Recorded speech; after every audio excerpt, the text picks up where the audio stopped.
Hello and welcome to the Anfield Wrap with me, Rob Gutmann, hosting in the stead of Neil Atkinson, who is millions of miles away. Millions. Literal millions. Literal millions. So many millions. Kev Walsh, who's joining me today, can confirm, as Abby Rudkin will confirm too. And Josh Sexton, where is Neil as we speak? He is in Sydney as we speak, I believe. They'll be going to Brisbane possibly today, possibly tomorrow.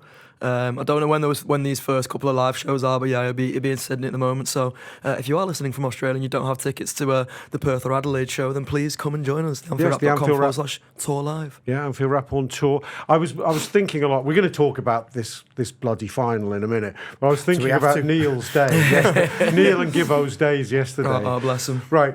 So the time that. The time difference when the game's shown. So would it have been kicked off at something like 2:30 in the morning? 3 o'clock It in the was morning. 3:30, 11 hours difference. Right, 3:30 a.m. So I think they roll out of bed roughly after a heavy night doing a show about 11 in the morning, I reckon. They're on the ale by about 1 p.m. because they're professionals. They're not going to get on at 11. So by 3:30 when kick-off happens, what kind of a mess will they have been? I texted Gibbo this morning saying you should have done the post-match pint because that would have been some compelling viewing, that wouldn't it? Oh, it would have been unbelievable. So anyway, you get us. We're sober and we're depressed. I'm only remotely sober, I'd say. Remotely sober, yeah, there's a residual. Yeah. You're still soaked with alcohol. Okay, come on. Let's be responsible here. Hey, it's time to remind everyone that our sponsors are the lovely Peloton. Here's Mrs. Peloton behind us, a lovely Anfield Wrap Red Book. Peloton. Peloton, I'm going to give you some information about them, Josh, because you know nothing about Peloton. Hit me with it. With your unhealthy ways.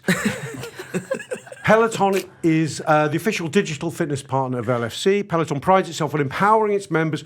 Peloton and the Anfield Wrap are teaming up to show fans this year how we can score together through thousands of workouts across more than 14 disciplines, taught by more than 50 incredible instructors.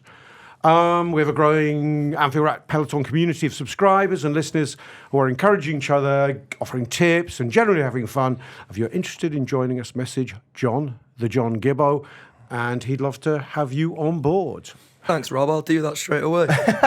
Okay, Josh. I can see you visibly turning over a new leaf. I just felt so much healthier off the back of that chat. Did you? Yeah. That's just got rid of the 52 pints you drank yesterday. That made just the thought of a Peloton ride. My voice is coming back.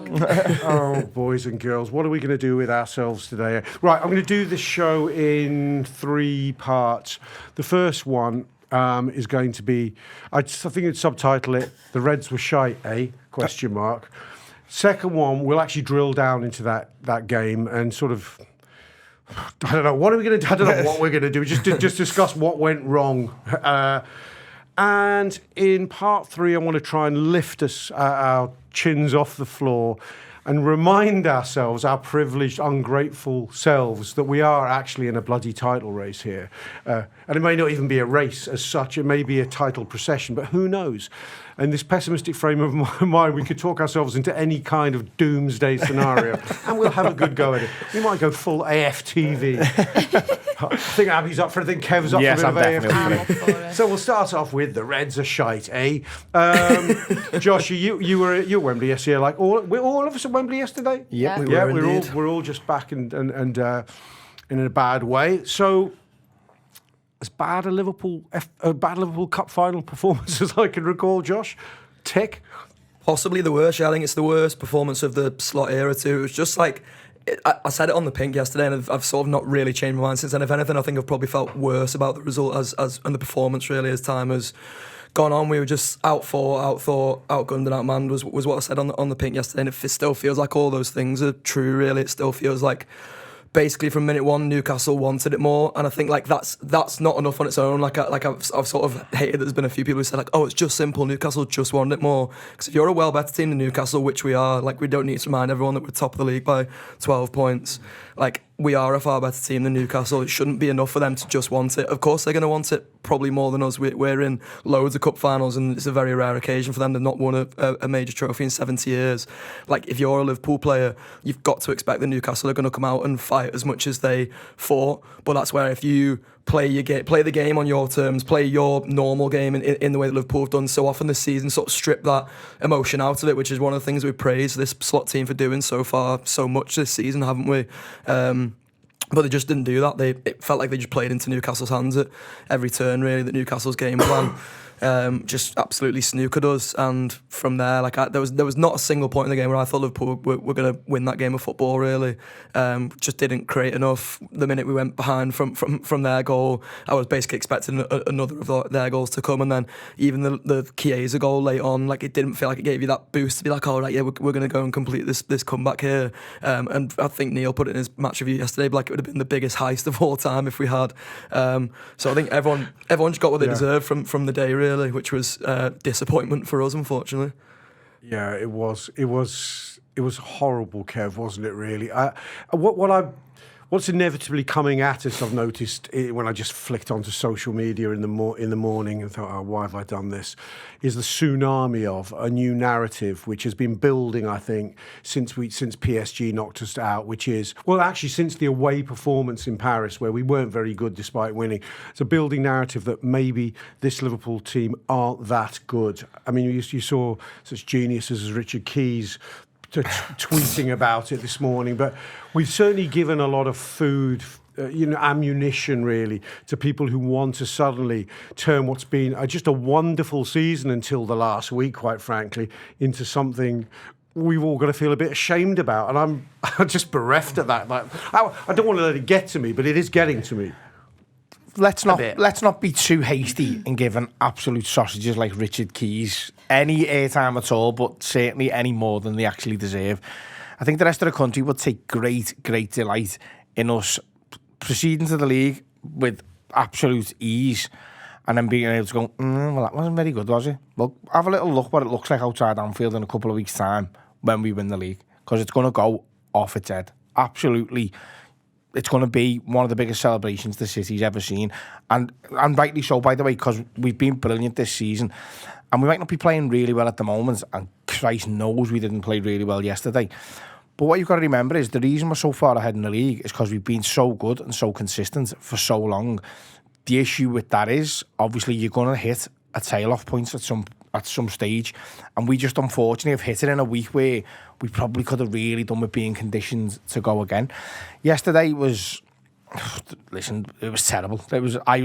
Unfortunately, in fact, do you know what? It might have been my fault, this, because there's 2 cup finals in my lifetime where I haven't bevied. And the first one was when I was 12 and Eric Cantona scored for Man United in 1996. And the second was yesterday because I took the 2 lads, so I drove.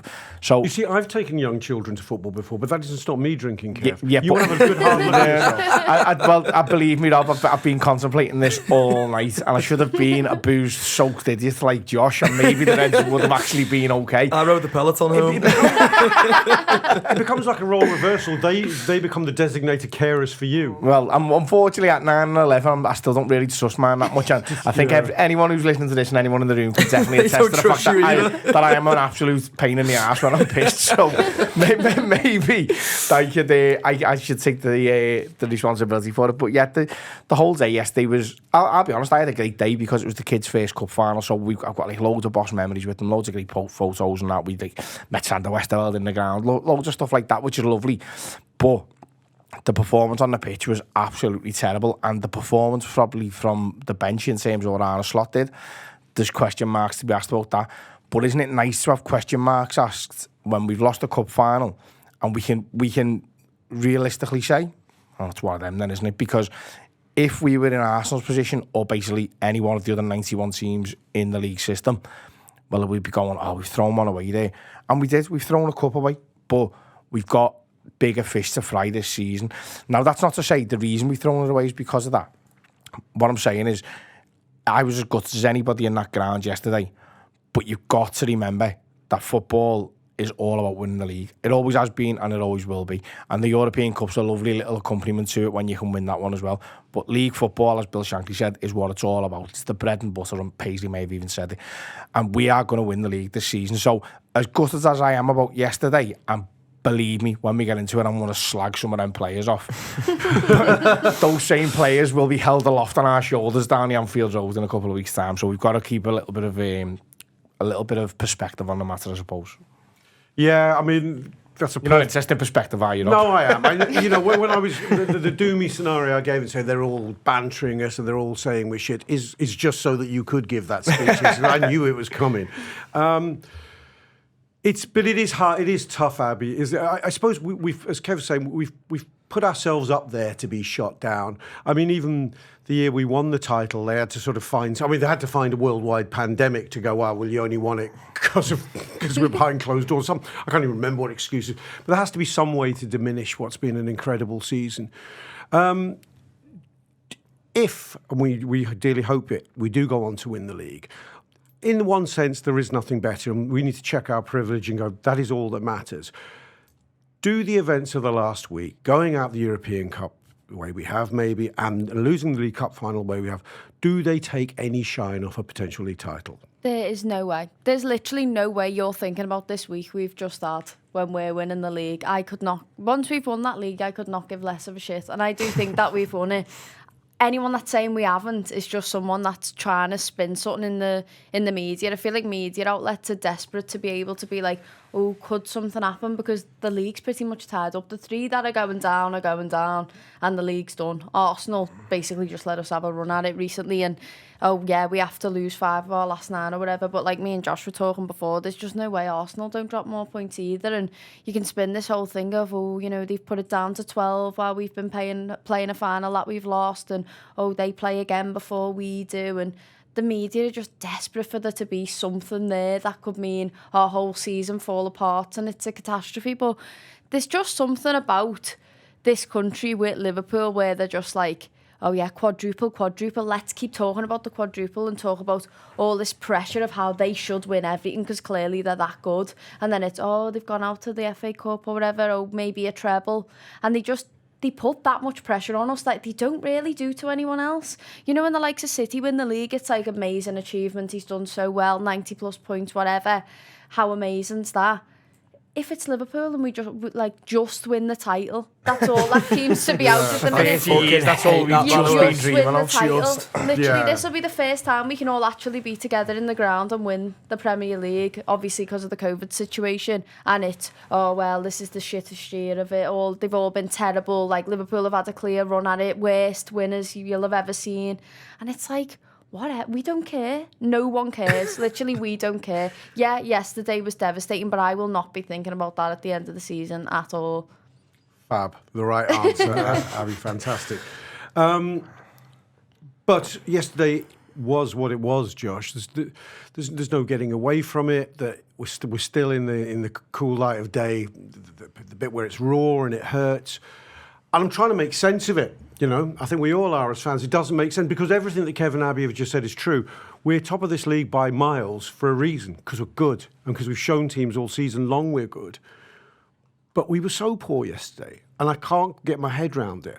I'm looking for one major factor, and the only one I can come up with, and I don't know what you think, you see it as multiple, but I just think it was a game too far. I think that PSG game, because it was such a massive game, the one at Anfield I'm talking about 6 days prior, was so big, it took so much out of them. They knew Paris Saint-Germain may be about to prove they're the best team in Europe. And if they are, we're very, very close behind them. We demonstrated that over the 2 legs.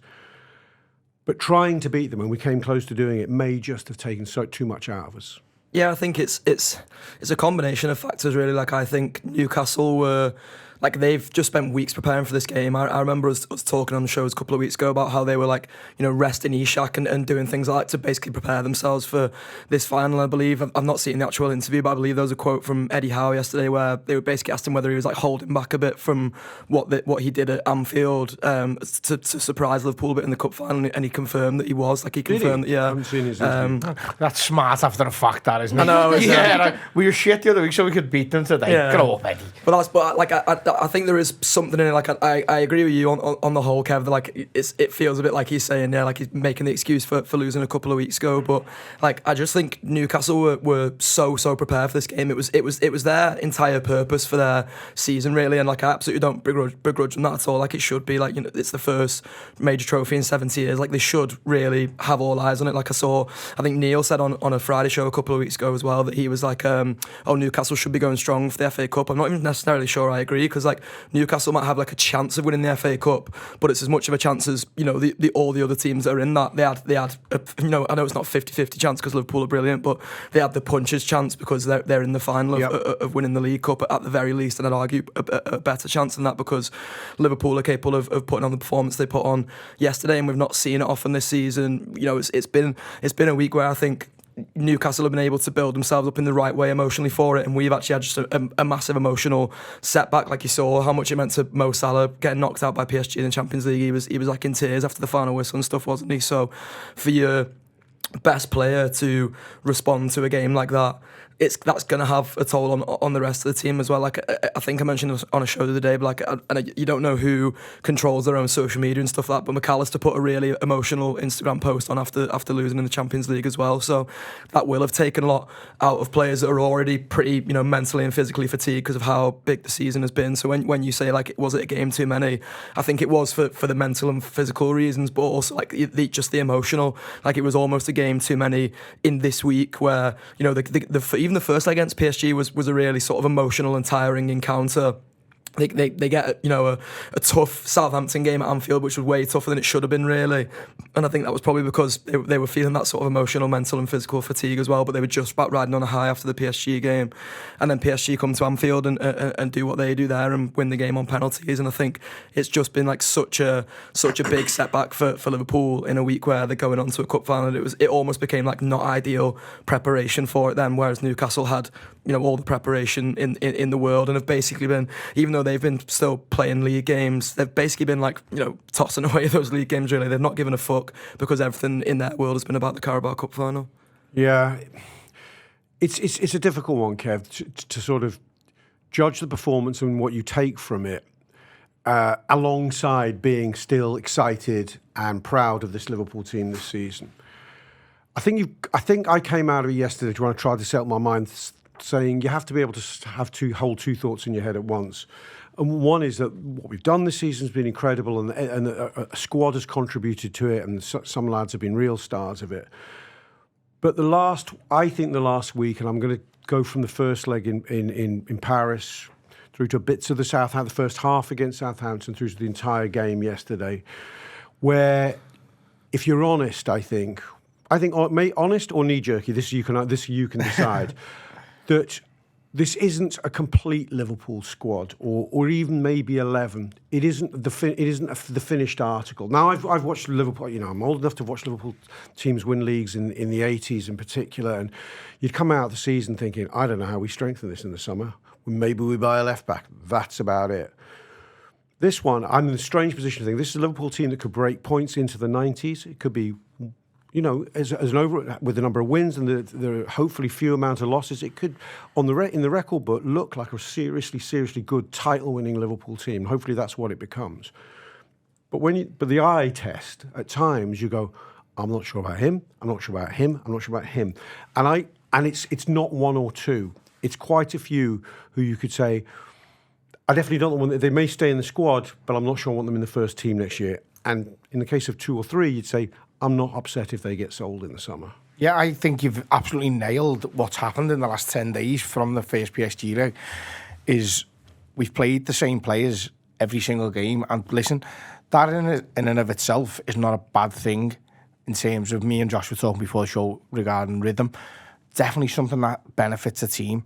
But there's a difference between played to stay in rhythm and played because we've got nobody else to come in.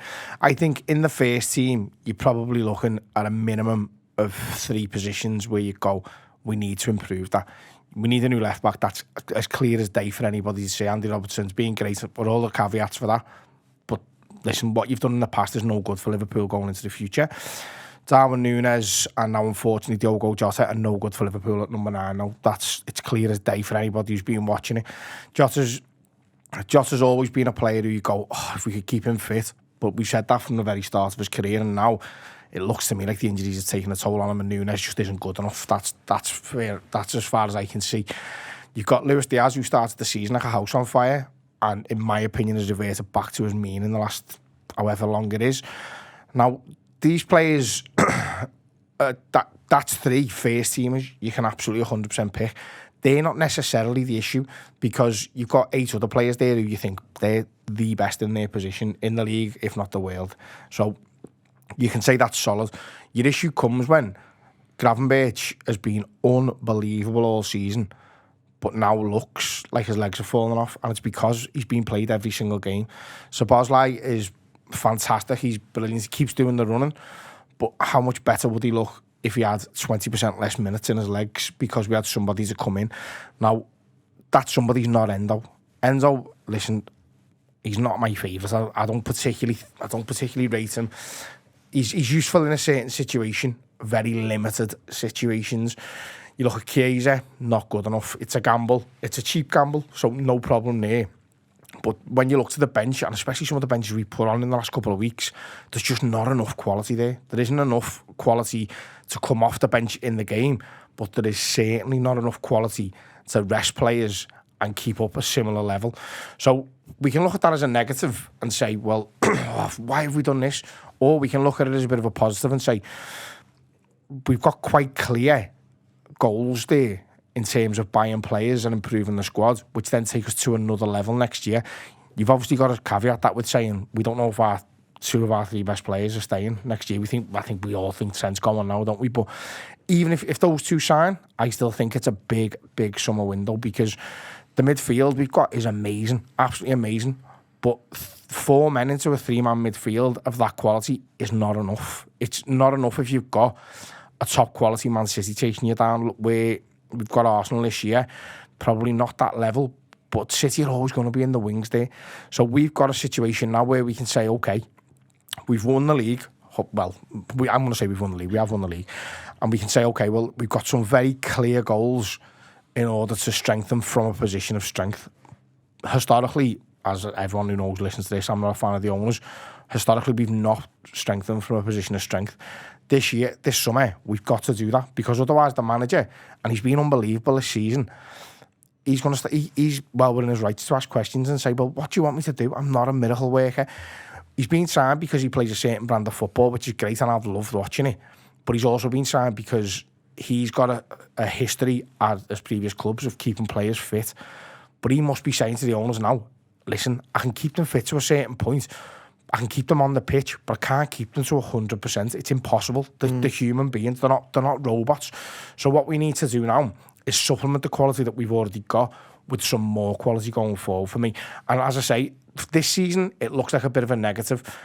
But this season now, the way the legs are falling off at this very stage is not the first time. It's probably the 3rd time in 3 seasons where you could look at you could probably pinpoint it to pretty much the same game week and say, that's where it's gone.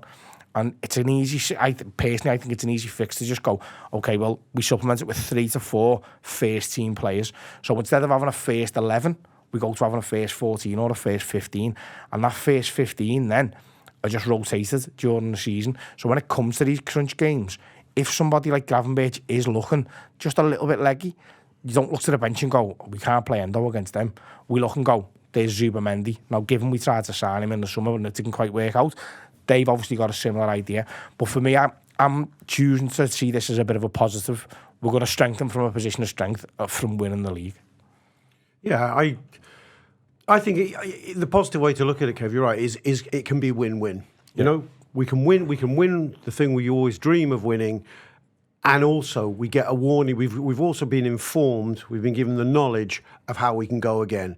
Because in a way, there is a scenario where this played out, we're more fortunate and played out in a different way, where we were blinded to the fact that we've got more problems, Abby, perhaps. I love our forwards, and well, at certain points of the seasons, I've loved all of our forwards. Right now, I'm near a Kev where I'm going, there's only 1.5 I think I'm keeping for sure. Obviously, we're not going to dispense with 4 or 5 of our front 6. But I think in January, I think the other side of beating Spurs 6-2, I was going, Gakpo, Diaz, Salah. Wow, what a front 3. It's in a different way. It's like Mane, Firmino, Salah. You know, it's got that momentum to it. Now, you know, it's the most important part of the field in many respects. I'm just not sure where it goes, and I think it's probably good that we're getting this warning now. I think there will be meetings this week where they go, we need to fast track whatever we were going to do in the summer. It can't just be maybe 1 new forward. We need probably at least 2. Yeah, I think like Kev said, we've seen this so many times where our legs just fall off at this point in the season, but I don't think I was expecting it this time around. I think I was just seeing the way Slot plays football, and it's a lot less heavy metal, like we always say with Jürgen. That was just so fast paced, and it was just go again, and Jürgen was so loyal to certain players that he ran the legs off them. And like you've said, there's not that much rotation there, but you've still got Curtis and Harvey, and the fact that Chiesa and Harvey were the only bit of creativity that come on yesterday and were able to create a goal and actually look sharper than the rest of them is a telltale sign that we need new forwards, we need new goal scorers. And whether that's the fact that you have to sell Jota on, you have to let Jota go, you have to let Nunes go, like you've just said, he just isn't good enough. You can't continue to rely on Salah. I know this is a much bigger story if Salah doesn't stay in the summer. I am so desperate for him to stay because you lose... I couldn't even tell you the percentage of how many goals you lose if you don't have Mo Salah. And there's always that narrative of, there'll be someone else. There always is with Liverpool. We always manage to be all right in the end. Someone else will come along. But it just feels as though, like you've just said, if the owners don't back us properly and give us some, like a proper striker. I want an Isak for Liverpool, and I know he's injury prone, and it's an easy thing to say, and you can just imagine him coming to Liverpool and then all those injuries would just pile up and then that'd be it, and that'd be the most Liverpool thing you've ever seen. But you've got to make signings there, and it's such a shame that Gakpo picked up a bit of an injury and now he's looking a little bit leggy, and you know, Diaz just doesn't seem to be picking back up his form. He has little moments, he has little bright sparks, Diaz, where you think, yeah, maybe he's going back to the player he was when we first signed him, where we all thought, oh, you know, forget Mane, it looks like this is picking back up now a little bit and we've got to start of something else new. That hasn't happened, and you've got to rebuild. This is a new manager, he deserves to build his own team at the end of the day. I think the owners have perfectly rebuilt that midfield. I know you've just said you feel as though you'd want one or two more. In my opinion, you need to go and get a left back like Kirkes. You need to go and get a striker. They're my priorities for the summer. I think the midfield has gone again and again and again, and it does look tired. Yesterday, it was just getting completely cut through. McAllister, I mean, I've never noticed his height so much in my life when that goal went in. Just moments like that where you just think, oh, God, maybe we do need maybe even more height there. It's just one of those things. And for that last 5 minutes when Virgil ended up striker, where he was just staying up the top, I just thought, yeah, this has gone really wrong. The fact that Van Dijk's put himself up there and he's gone, yeah, yous aren't doing anything going forward here. I'm just going to sit here. That was when you could just see that it all sort of fell apart anyway. Not that it already happened in the first half. I just felt as though we weren't up for it at all. But yeah, I think it's something you can look forward to, though. Like, with a new manager, you've got to back him. You can't just say, okay, here's Jurgen Klopp's team. Let's see what you can do with it. Like, he's made tweaks and he's managed to manage it a little bit, but you can't just say to him then when the summer rolls around, no, just go again with that. And also, you're going to lose probably 3 of your best players because we've decided we don't want to give them an extra few quid. You know what I mean? So... Let's not even get started. Let's not go into that. I mean, you could argue maybe Trent was missed yesterday, a bit of creativity there. We had no other option but to play Quansah at right back. I think he does struggle there, but at the end of the day, I hate to say it, but Newcastle just wanted it more than we did, and you know, we've won the league, and that's all I care about. Well, yeah, we are tempting fate, so I'm not going to say don't tempt fate anymore because we've called the league in the show. I just wanted to piggyback off the Isak point as well, by the way, because like I don't think we should talk ourselves out of like him because he's injury prone. Like if he's injury prone, he's still a 20-goal a season striker. We've currently got an injury prone striker who's 10 goals a season and has proven that over his Liverpool career. And I used to love Jota. Like he was genuinely one of my favourite players because like he used to do everything, but I think he's stopped trusting his body now, and I think you see that on the pitch yesterday. You've seen it in recent games too many times now, really, that he can't be relied upon, and he's also not now getting the goal return. So if he's not getting the goal return, then like really he's not much value to Liverpool. No, I agree. Okay, I want to take a break now, and we can listen to John Gibbo talking to Matt Ashton, and after the break, we'll come back and just drill a bit into some of the nasties within that game we've all been sighing about.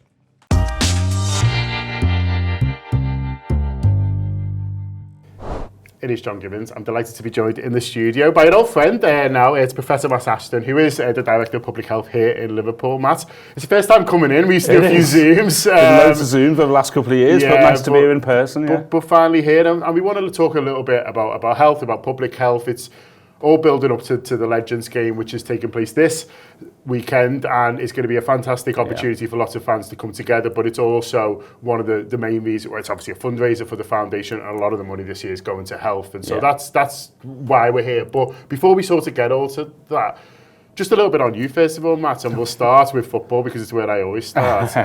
Your life as a Red, season to hold it for a very long time, fan for even longer. It's the love of your life. Absolutely. Well, one of a couple, if my wife's listening. But season ticket holder for over 40 years. Started going when I was 10 years old, which feels like such a long time ago, with my dad and my brothers, and still like lucky enough to go to the game with them today. So yeah, fabulous. And I was just thinking the stuff I've seen over the last 40 years has been absolutely incredible. Some amazing memories, both good and bad of the Reds doing brilliant stuff.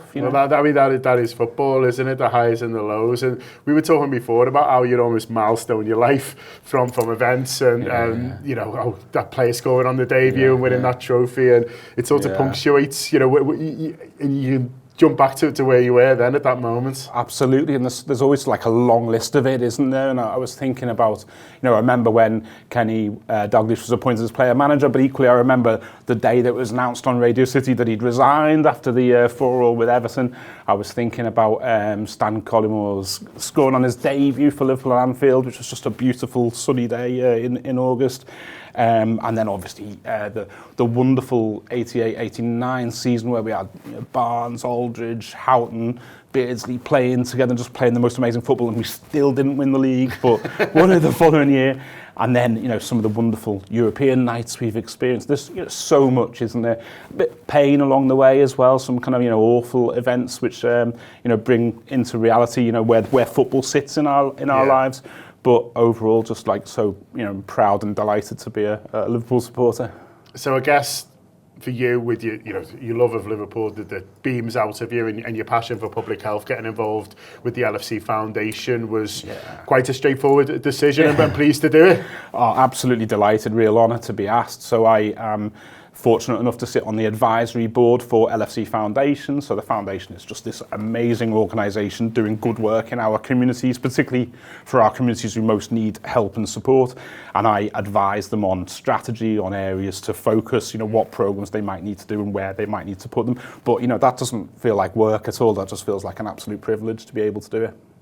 So the stuff that is real work, though, is the health in the city. And when I've sort of looked into it and when I've been told about it, and obviously you live it day by day, we're struggling in this city, aren't we, compared to other cities in the UK and compared to other areas. And there's lots of reasons for that, but the facts are that we're not as healthy as we could be or should be. Yeah, sadly, that is absolutely right. So my role is Director of Public Health, so my job is to try and help our communities to be as healthy and as happy as possible. But that is a challenge. We have really poor health in this city. And to be fair, we have done for a long time, going back over 40 years. We wrote a report recently talking about what the state of health in the city was right now, and looking back over the last 40 years and then projecting forward to 2040. And, it's not good now. Health is not good now. It wasn't good in the past. And if we keep on doing what we're doing, then it won't be good in the future either.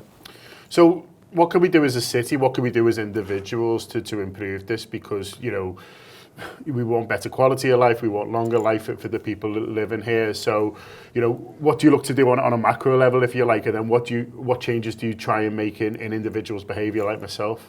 Yeah, so health's really complex. So our health outcomes, our health status are determined by a number of factors. So where we live, what housing, education, employment we experience throughout our lives. Also our lifestyles or behaviour choices, so whether we smoke, how much we drink, whether we exercise regularly, those kind of things. And then obviously access to health and social care, so the support systems being in place for us when we need them. And actually out of all of those factors, they're all really important, but our place where we live is the most important part of that. So Liverpool is an amazing city, and I'm always, there banging the drum for how incredible Liverpool is. But it is also a very deprived part of the country, with the third most deprived local authority in the country. So people don't have loads of money in the city. I know that's no surprise, but they don't. And with lack of money, and with poverty comes poor health outcomes. So a lot of the work we try and do is around making sure people are able to achieve their ambitions, helping them have better, healthier lives through better housing, better education, better employment opportunities, but also being able to live healthier lives. So a big smoking cessation campaigns, which we're about to launch, work on alcohol. So, alcohol is something that's part of our, day-to-day lives. I like a pint as much as the next person, but being able to understand, what's enough and how much we really should be able to drink without it impacting on our health status. And then busyness is important. So we're all really busy in our day-to-day lives. So how do we build in physical activity or being fit as part of that? We were just having a chat before, weren't we, about bikes and physical activity, and how do you grab 10 minutes during your lunch break just to do something that's different from work? Those kind of things. So a lot of it feels connected to education, and that can be your own levels of education and how far that's able to take you in terms of income, but also just standard education on a healthy lifestyle and what that is. And like you say, that might be just being a little bit more active throughout the day, but doing it every day. Correct, completely. And small things make a big difference, actually. So, and health literacy is really important. Understanding what our health is like and what it's likely to be like in the future will drive some of that behaviour change. I think the other thing is, it's not always easy for us to be healthy. It's not easy when people are trying to sell us products that are bad for us all the time, or when we've got work that's really hard and we need to earn a living and put food on the table, pay the bills. So it isn't always easy to do. And it's not about telling people, kind of move more or whatever. It's about creating the environments that make it easier for everybody to be healthy. One of the key stats that always sits with me, John, from my report is nationally, people live about 20% of their lives in poor health. So the last 20% of their lives, they'll have issues, health concerns they're having to deal with. In Liverpool, it's about 26% of their lives. So a quarter of our lives are in ill health. And I'm getting on a bit now, turn 52 this year. Oh, you look well for it. I was going to say, you don't look older than me, unfortunately. Well, I don't always feel it. And that's the thing, is when you get up in the morning, your knees are a bit achy or your feet hurt, you start to see how your health status affects what you want to do with your life.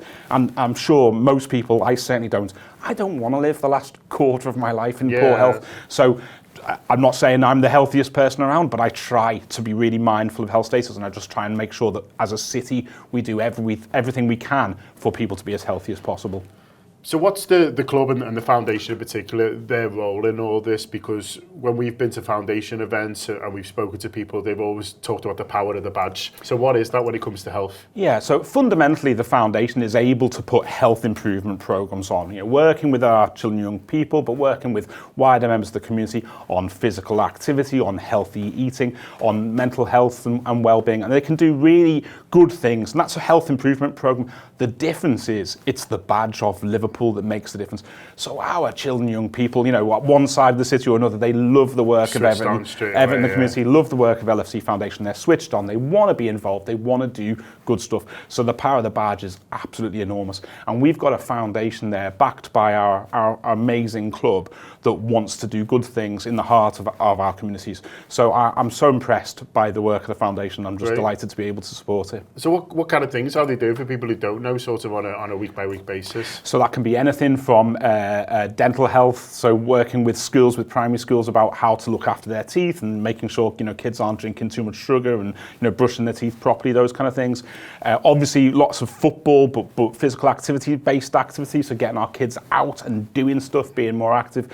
Lots of work with kids on mental health and well-being, understanding what some of the issues are and helping them and their families, their parents and their families connect with officers of support that are available. The fact that there's a number of key programs across the foundation, and each of them is brilliant in their own way, just trying to influence and impact on the lives of our people. So the foundation's doing great work, and as Liverpool fans and Liverpool residents, and both, we should be, applauding them sort of for that, but trying to support them if we can as well, because these programs, take funding, and the foundation funds itself through things like this Legends game. And I know the Legends game isn't the foundation's only fundraiser, but it's the big one. Yeah. So it's getting a ticket to that, getting down. Not only are you having a brilliant afternoon out, maybe with the family, maybe people who can't normally get to Anfield, isn't that great? You're watching Steven Gerrard and his mates playing football, which is which is absolutely fantastic. But also that money that you're handing over for that ticket is helping these programmes. So it's exactly that. And so the Legends game, you know, I've been lucky enough to go to a couple, and they're amazing. It's not the kind of Premier League status football that a lot of us are used to, but it is like watching old Liverpool players, the ones that we've grown up on, still trying to get out. I never thought I'd see Fernando Torres score another goal for Liverpool, but we got it. We got it last time, and when I'm sure Stevie will you know, let's go over a shot from 20 yards. It's just like being a kid again watching him. Completely, whether it's, you know, Fernando Torres, or whether it's Gerrard trying to score a screamer, or whether it's Jason McAteer bombing up the right wing, you know, whatever it is, he does his best. You know? So whatever that is, you know, it's a different experience. It's definitely more of a family event, very enjoyable experience, much more relaxed, and also with the knowledge that you're funding the amazing work that the foundation does. Yeah, absolutely. So get yourself down this weekend. If you haven't got a ticket already, it's a brilliant opportunity to get in Anfield. Maybe take the family or go down with your mates. If you've not been to Anfield for a while, it is a great opportunity. Or you just want to watch Steven Gerrard play again, and why not? Tickets are still available for that game against Chelsea. We want to beat Chelsea. They don't like a big atmosphere at Anfield, do they? So we want to create that. But also throughout the year, if you can't get to that Legends game, just look out for things that the foundation are doing, and there's things that you might be able to get involved with. They do runs. There's the Kip on the Cock, which we'll be doing again. Little things sort of throughout the year that I'm sure, even if you can't take part in, you can sponsor people like the Anfield Wrap who don't mind getting the head down on the concrete and things like that. So yeah, I think that's everything, Matt. Anything else from you, or are you happy to see how the game goes at the weekend? That's all good, and yeah, looking forward to seeing us beat Chelsea again. Yeah. Top man.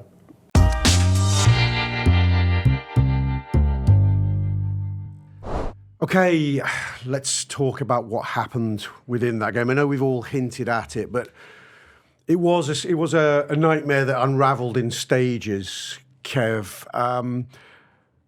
I sort of thought on minute 44, yeah, it's one of those finals which are just too cagey. They haven't really laid a glove on us, but they'll feel happier than we will. I think there was some mad stat that we'd had virtually no touches in their box, but we'd had more possession. But it's going towards half-time, and you're going, you know, we're always better in the second half. Arno will have a good chat at half-time, and we'll be sound. And then that goal happened. What did you feel about Queeve Keller and his future in Liverpool after that goal? Yeah, no, he's not. Again, another one who's not my favourite. I think he's a very good goalie for someone like Aston Villa, but he's not a Liverpool goalie. I've seen Josh getting a little bit of stick about his comments in the post-match. What did Josh say in the post-match? I basically said that you should start your best goalkeeper in the finals. Is my default position, really. It's very controversial, I'll grant you. Right, and people are replying saying Alisson wouldn't have saved that. Are they joking? I 100% totally disagree with that. So he would have saved it. There's just no chance that goes in if he's in there. I've seen the goal back from behind the goal, and Kelleher's positioning, the way he's set, it's terrible. It's feature all wrong. Does he think it's going wide? Do you know what it is? He does, yeah. No, I don't think that's what it is. I think he's just expecting, because the ball's come from the corner all the way across, he's just thinking there's just no way they're getting a clean header on that. So I just don't think he's anticipating. His feet are wrong, aren't they? Yeah, well, his feet are wrong, so then what he has to do is he sets himself and then he does a little jump. By the time he's landed off the jump where he should be diving, which should have happened before the header even has taken place, the ball's basically past him. It's a for me, it's a goalkeeping mistake. It is. Don't get me wrong, it goes right in the corner. But the problem Kelleher's got, for years, if we'd have had somebody like Kelleher after watching the likes of David James, we'd have been happy with that, because it's the levels that you become used to. He's a very, very good goalkeeper. He is, but you can say that and still say that was a mistake. It was. But my problem with Kelleher is, in fact, I'm not even going to slag Kelleher off, because he's just not a Liverpool goalie. That's fine. He's never going to be Liverpool's number one. He wants to move on. That's fine. So let's just leave it there. But in fact, let me just interrupt you. If Alisson announced his retirement for personal reasons or whatever tomorrow, would you not consider saying, okay, we give Queeve the job? No, you wouldn't. No. Okay. So there's levels. So there's levels of football teams, isn't there? Levels of clubs, and we're in the higher echelons. You're talking Real Madrid, Barcelona, Bayern Munich, Liverpool. They're the teams we've got to be in the conversation with for players if we want to win the Premier League, because you've got Manchester City in it, or the European Cup because they're all obviously in it, and there's about 6 or 7 really, really elite goalkeepers. And Kelleher might be in the level underneath, and that's fine. But the way that we are run as a club means that we've got to be greater than the sum of our parts. And Alisson allows us to do that, because he is unbelievable. Look at that PSG game, the away one. Like, no other goalkeeper in the world, except for maybe Courtois, could do what he's done there.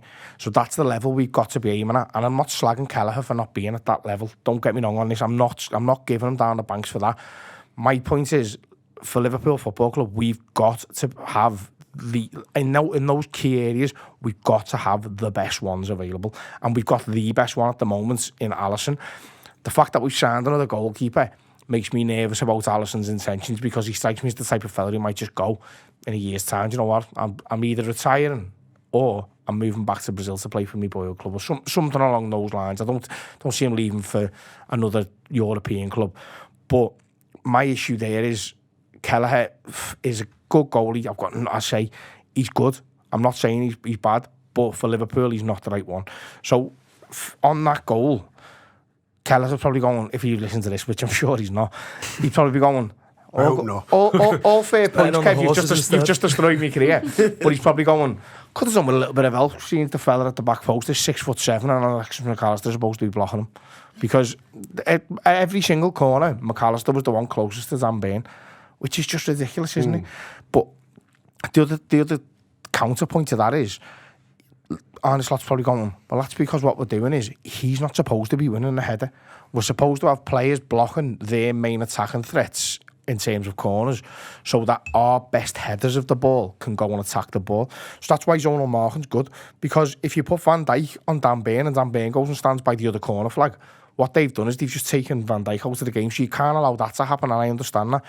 But something has gone drastically wrong, where probably for the 4th or 5th time in a half of football, where I know we had more possession, but they were well a better team, they've got a lad who's 6'7" attacking the ball in our area, basically under no pressure. Because McAllister, you can't slag McAllister for it, because what's he supposed to do? He's got two options. Either lose the header to him or foul him and give a penalty away. But it's hard you lose the header to him, which is what he's done. But sadly, that ends up in a goal going in. So I think I've given the goalie down the banks there, and I'm not saying he's bad, but I'm just saying he's not good enough for Liverpool. And in terms of the corner, it just annoyed me, the fact that either the players didn't know how to, or were too scared to make their own changes during the game, and maybe we're just looking to half time to go, we'll have to just let the manager tell us what he wants us to do. And that might come from the manager saying, trust my process and stick with it, and if it goes wrong, I'll take responsibility, and that's fair enough. But in a big game like that, I'd just love someone to have gone, this isn't working, let's just deal with it now. Yeah, I thought there are games where Liverpool give teams corners, and actually that becomes our best attacking threat. Yeah. I think somebody commented, it was Arteta who even mentioned this the other day. He goes, Liverpool set their runners on you from defending corners. It can work. And I thought, it's like baiting the press in a certain way. Yeah. They've got a bloody corner, so we can hit them from that. But we didn't, Abby. We didn't. And early in I thought at half time we'd get the wake up call, and I'm quite sure the manager would have, fist into his palm a bit. Come on, boys, you're better than this.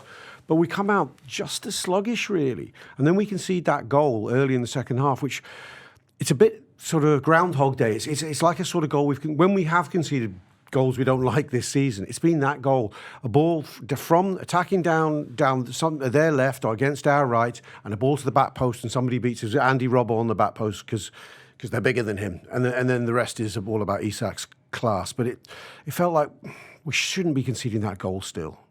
I had the same thought as you. Well, literally the whole time I was just thinking, get to half time here, and hopefully Slot can give them a kick up the arse, and then we concede that goal right before half time, and then the entire stadium ends up being about Alan Shearer and God knows what, Ant and Dec, and everything was just headed towards Newcastle and how great Newcastle are and how terrible Liverpool are, and I'm just sat there thinking I'm starting to feel a little bit worse than this than I usually do. But like you've just said, we didn't come out fighting. I literally thought he was going to give them a massive kick up the arse, and they just didn't, and we just looked so weak. I mean, you could argue Quanta having to play right back that's just what happened. You take your injuries. I mean, Arsenal have been given all the plaudits for being able to carry on down to their injuries, but we never seem to be given that sort of excuse. I think when you lose Trent Alexander-Arnold, you lose creativity, and you also lose defensiveness that he's gained a good defensive ability, I think, this season. And Conor Bradley's a massive one, although he might still be hungover from Cheltenham because he was at the races with all. He looked smart as well, though, didn't he? Yeah, he did. Keller looked look good, to be fair.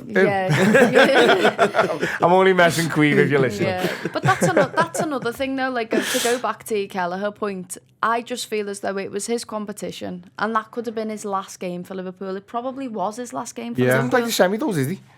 No, He plays that's why I was Alisson confused by away. it. He plays Alisson away at Spurs and then plays Kelleher at home. I think I'm pretty sure. I think you're Kelleher right. I think he played at felt Anfield. Alisson needed games at that stage because he'd been out. Yeah, well, exactly. So it was always Kelleher's competition, and I feel like if you go, I was the exact same as Josh. I was very much like you start your strongest 11, and Alisson is your strongest keeper, and he probably does save that and does better in both goals. But at the end of the day, it's probably his last game for Liverpool, and can we really be that harsh? Do you know what I think? My rationalisation of it is I think what the manager's doing, because on one level, it is mental not to play Alisson. He's in form. He's our number one keeper. It's a final. We're in the business of winning finals. On the other hand, I think, and also, quite frankly, we don't owe Queeve any favours because we know he's off in the summer. Yeah. Do you know what I mean? There's that argument. But, I said this to a friend of mine before the game. I said, we're bringing in an expensive new keeper next season, Mamdashvili. Now, if Alisson's still here next season, and we hope to God he is, then this important keeper, Mamdashvili, isn't going to be the first choice keeper next season. So we have to be able to send a message to him to say, you won't be first choice. Alisson does miss some games with injury. You'll get all the cup games. And look what we did.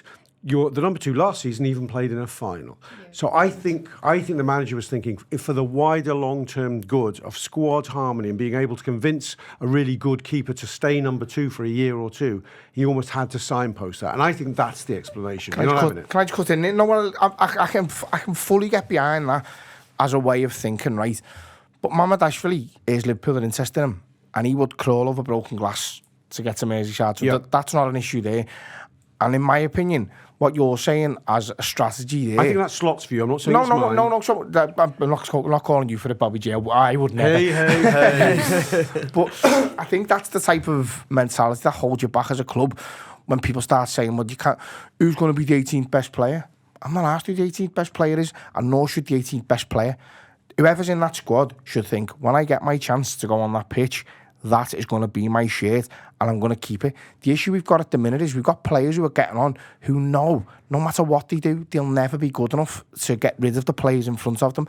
And back to the point I made before, without wanting to go too much on about transfers, that's what we should be aiming at. We shouldn't be aiming to supplement the subs bench, supplement the team, and then the team will figure its way out to who the best 11 are. And the lads who are on the bench will feel like, I'm better than him. So when they get in, their level then improves. And I personally think it's a lot more difficult with goalkeepers. I understand that.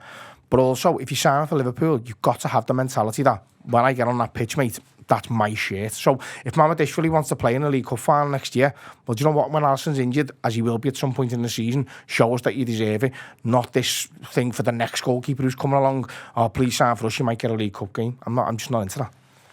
Yeah, fair. Okay, I've made this inadvertently the Queeve Kelleher analysis show. And to be fair, Queeve makes a world-class save from Isak but that in the second fair play half, to him, that was brilliant. which was unbelievable. But let's move away from keepers, Josh, as we sort of look at the game itself.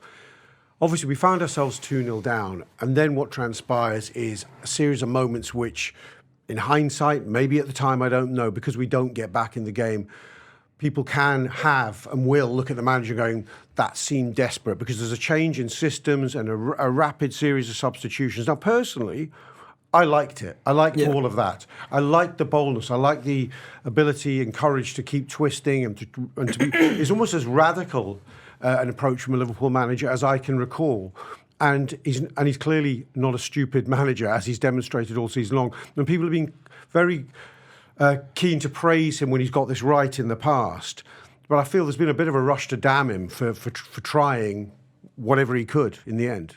Yeah, I think the subs I'm absolutely fine with, because at that point it was just kitchen sink. So like, I don't think you can really argue with any of the subs, and I even include the ones that happened earlier in the game. Like I think you needed. I would have started Núñez yesterday personally, and that's I was saying that after the Villa game that he was done for me. Núñez really, like, I don't think he's good enough for Liverpool, but I think he makes opposition have more to think about than Diogo Jota does, and that was my problem with the starting 11 as well as Kelleher yesterday. Everywhere else, I think it's exactly the team you'd pick.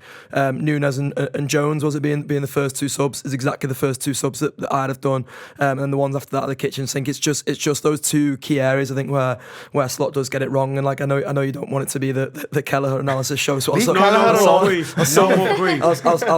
stay clear of that. But up top is Liverpool's big problem for me at the moment. Like, Abby and Kev were talking there about like players you could go and sign in the summer and stuff, and making sure that you strengthen that front three especially. But like at the start of the season, I was saying like we've got 6 that goes into 3 there. That's like such a brilliant place to be in.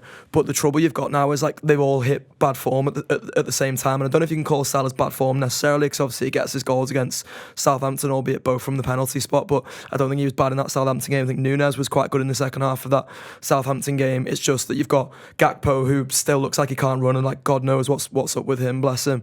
Salah was very poor in Paris, and he was very poor yesterday. He was really bad yesterday. And the thing that I don't like, and I hope he's not sort of moping from that PSG game. So you mentioned about how sort of emotional he was off the back of that. I don't like that, because it's similar to what Kev says there. Like when you get opportunities, and I know Kev's saying it in like when you get opportunities to play for Liverpool, you should take the shirt. Salah is effectively being marked out that game yesterday. However they've set up their midfield is done to limit the service that goes to Mo Salah. So when you get on the ball, you have to make the most of everything you do with it, rather than like especially in the first leg in Paris, he was like winding me up with like rushing decisions and stuff like that. Where like you're like scarcely getting the ball here. Take a bit more time with it. You're the best player on the football pitch. Don't be afraid about trying to take a man on, rather than just like getting it away at the first opportunity, because all the other lads around you are out of form. So like take that game by the scruff of the neck, and that's what you should do as a big player for Liverpool. And I think he has in loads of big games. Like I know we were talking off air beforehand about his record in finals. I think actually for a big player around world football, a player with a reputation around world football, his big game record's fucking brilliant compared to most of them, because like Haaland and all these players don't necessarily have good big game records. Mo Salah is probably the best of the sort of world's elite of footballers, but for me yesterday he just didn't grab the game by the scruff of the neck enough. Like all the chances that came to him, he was just rushing everything.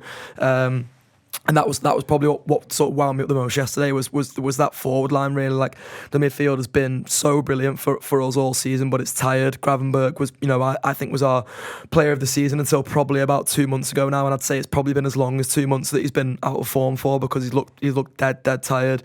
McAllister, I think you're starting to see the wear and tear on. Szoboszlai's probably the only one who I think you'd argue is still in good form for the Reds now. So, but even he yesterday, you can see he goes, I'm still running. The legs were there, but the mind was gone. The mind was gone, I felt. And that mental tiredness. I almost think that's true of Jones too. Like I think it's the second game in a week where, and he was brilliant for the first 5 minutes when he came on, but it's the second game in a week where it feels like he's come on and just not understood the pace of the game at all. Like it's weird, because PSG were so high pressing, you don't get any time on the ball in that game, and that's where he kept getting caught. But like yesterday he was getting caught like without Newcastle even pressing. There was like one where he just like runs the ball to Wilson, and you're like lad, come on, like we're trying to chase this game. That's where like I'm probably going to go back on myself a little bit here, because I'm saying about Salah rushing things. Sometimes with Jones you just want him to make that decision a little bit quicker, because he does have this tendency to chew the ball and not make decisions quick enough, and that's where he gets caught. And like for a Newcastle team to not even be pressing you and you still lose the ball on your own halfway line, when basically every other player on the pitch is in the half that's in front of you, that's just criminal, really. So I think there's too many of them that are tired. There's too many of them that have been flogged over the course of the season, but Jones like can't say the same for himself. Like he should be the one who's fresh legs and standing up in those moments.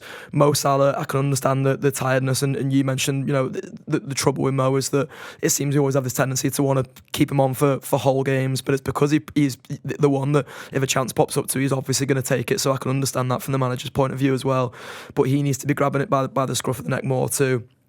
And that's where I think you ultimately see like loads of the failure in yesterday, is that you've got the players who are so mentally and physically fatigued, but then the other lads who aren't as mentally or physically fatigued should be the ones who are standing up and being counted more. And really, as Abby said, it was only Chiesa and Elliott who came on and did that and looked in any sort of meaningful shape for Liverpool. Well, I want to turn to them, Abby, actually, because I said people have criticised the manager a bit after yesterday. Those two changes were good changes, and although he didn't get much chance to show what he can do, in fact, he's not had much chance to show what he can do all season, Chiesa was lively. And it's not the first time we've seen him be lively. I mean, if we park the Plymouth game where everybody was shite, I think Chiesa, all his cameos have been quite quietly impressive. And it's strange, especially as in some weaker performances recently, that we haven't seen more of him. Do you think the confidence boost that a goal in a final will give him will actually make his manager think again and go, hang on, do you know what? We could do worse than give Federico a few more minutes in this run-in. It's more than strange to me. It's quite worrying, because I'd love to know what Slot's seeing in training. I'd love to know what he's seeing from Chiesa, because like you've just said, apart from Plymouth, the cameos we've seen from him, he's been getting goals. He's getting himself involved, especially in a place where we're struggling for goals. Salah is having to step up for everything, and I think Mo's going to be taking a lot of...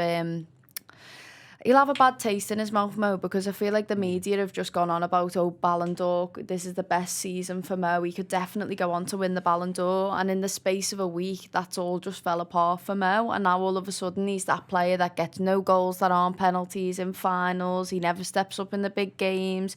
Is Mo Salah not really the player that we thought he was? And, I think Mo's got that mindset in him now. And yesterday would have been a big disappointment for him. But I think going out of the Champions League against PSG so early in the competition, I think the reason why he was crying was possibly because of his own personal accolades in terms of the Ballon d'Or. Those conversations don't carry on once you've gone out to the Champions League like that, whether you win the league or not.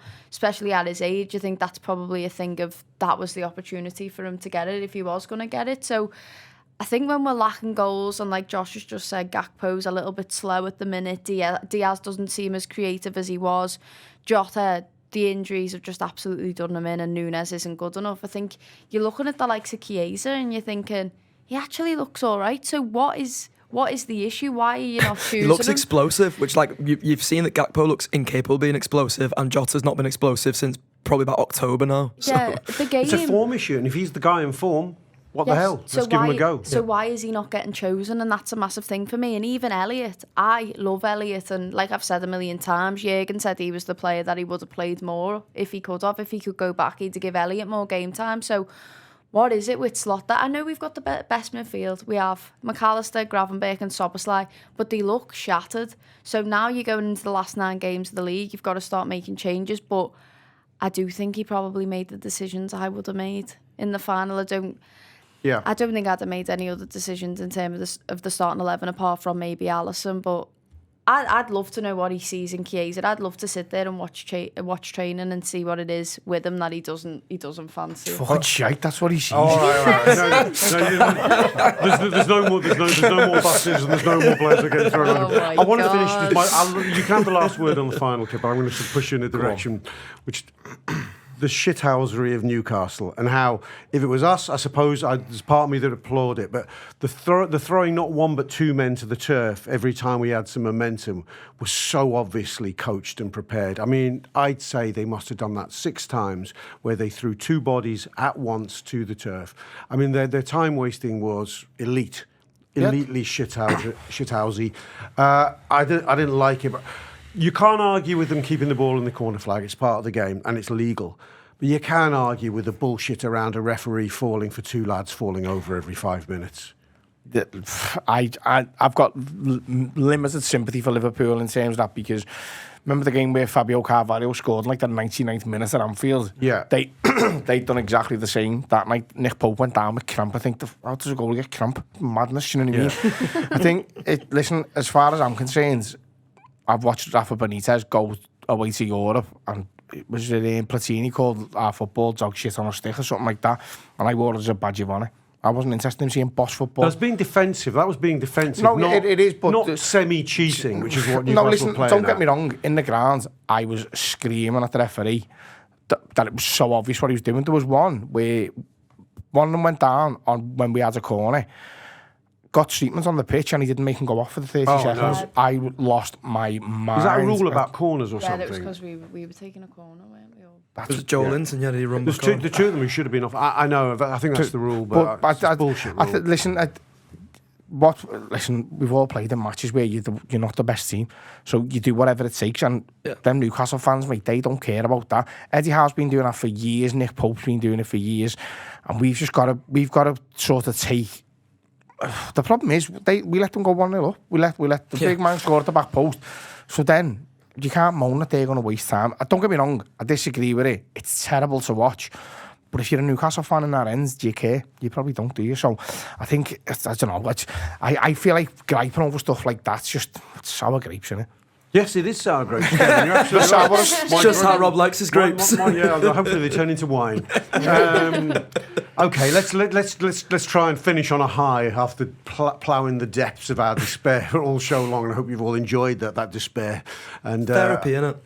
Yeah, sort of. Not if you I want to bring it round on itself. I mean, just before we played, Arsenal quietly chalked up a crappy little win over Chelsea and reduced the deficit from 15 to 12. But now it's equal games, 12. We need 4 wins, 4 draws to mathematically win this league. Do you think the experiences of the last week, which haven't been pleasant, will have any bearing on what plays out next? Do you have any nervousness about it, or do you think we just pick ourselves up, dust ourselves down, take on the Blues and get going again? Or do you think there's going to be is there a danger of a lingering hangover? I think Everton's probably the best game for us to have, especially after the way it went at Goodison, the way they got that late, what they think's a winner, but it was literally a draw. The feelings that they had, the players were so defeated, to be honest. They looked knackered, and I think we've probably looked quite leggy since then, if not before that draw against Man United that we had. But I think last night sort of put you in that mindset of you start tracing back all the games and you go, oh, was that where we started to fall off and stuff like that? But I think you've got the derby there as a big one at Anfield to go out and sort of prove to everyone, yeah, we may be out of the Champions League, we may not have won that final, but we're going to win this league because all we've done is be absolutely immense all season and be able to do that. I think the international breaks come at the absolute best time. An extended one as well with that little free weekend after. Exactly. It's looking at about 2 weeks of them. Maybe it's a case of them being away from each other. Go and be around other players, go and be around your country, be international, whatever. I mean, I don't care about international football. I couldn't care less. If it was up to me, they'd all be sat at home, getting leg massages, bloody chilling, 100%. That's exactly, eating sour grapes. I'll peel the grapes, you can do the leg massages. That's what they'd all be doing. If it was up to me, they would all be relaxing no matter what. Trying to get these images out of my head. Grapes massage. Peeled grapes as well. But you could argue that having a little bit of time internationally away from each other can make them sort of want to come back and fight together again. You don't know what's going on. Well, I don't want to look at Nunes. I don't want to look at you, Nunes. I'm like, I need to go away and have massages and grapes. I don't want to look at a lot That's what Mo's saying. I think it could be a case of, you've just lost the final. It'd be great to be able to bounce back on the weekend and, if Liverpool were playing. Yeah. Do you know what I mean? I think it's a case of one of those where we're all sort of feeling fed up. It was the crappiest week you could have going into it, that none of us really want to see Nunes or the rest of them. So I think it's probably the best thing that could happen, and I can imagine them all coming back and bouncing back in the derby, but that might just be me trying to be really positive, because let's say we draw or lose the derby, I might lose my head, even though it doesn't really matter because the league's done. But you start to convince yourself of all the worst scenarios in the world, don't you? And I just absolutely hate Everton more than anyone. So but it is we'll finish with you, Kev. It is a time for calm heads now, because yes, we are massively in control of this title race, but title races are about momentum.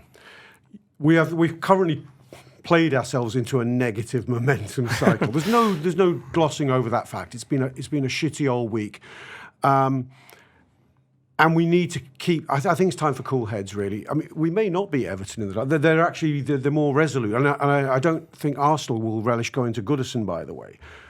We need to keep heads and remember this lead is good for a reason. Yeah. And even if we drop points in the derby, it's not the end of the world. We will have chances. I think, it's one thing us joking about it and being complacent, but I desperately don't want them to think this is anywhere near one. No, we've been saying it's done. They probably are saying that as well, but in a different way. Do you know what I mean? They're not looking at this going, we'll just walk to this title. They know, because every single time they play a game against anybody in the league, there's probably 2 or 3 players in that team who could fit into our team. So they're fully expecting to have to fight and to battle for this. The break is probably coming at a good time for us. Unfortunately, some of our players are going to be playing some intense games, though. Like the likes of Argentina and McAllister, they're playing Brazil and Colombia. Are they? Yeah, fucking honestly, exactly. Yeah. So it's not really? like the play. It's not like the players like having a and they're not friendlies. No, well, I don't know. They might be, but I don't think Brazil and Argentina are the best mates, are they? So I don't think any games intense. But the free weekend when we come back is obviously definitely a bonus there, and I think. It's obviously been a negative show because we've lost a cup final yesterday. Badly. But overall, as I said at the start of the show, the aim for this season, well, the aim wasn't to win the title because we didn't think we were in contention for it. But from early on, it's been like on the cards, and we've played it really well, and we've been beaten once in the league all season.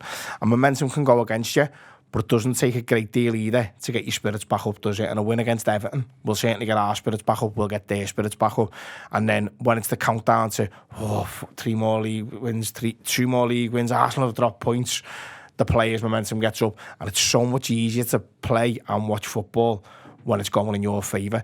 And the competitions where we've lost, we're out of them now, so they don't matter anymore. The competition that we've got left is the league, and we just take that one game at a time, which Slot is continually saying, and I've got no doubt that he means it as well. So all we've got to do is bounce into the next game, beat Everton, and then concentrating on winning that league title. And I'll tell you what, mate, as we've just said, this show will be consigned to the history bin along with the week we've just had. Well, I hope everyone's enjoyed our journey into the abyss and also enjoyed the way we've crawled out of our grave because we shall not be moved, just like a team that's going to win the Football League.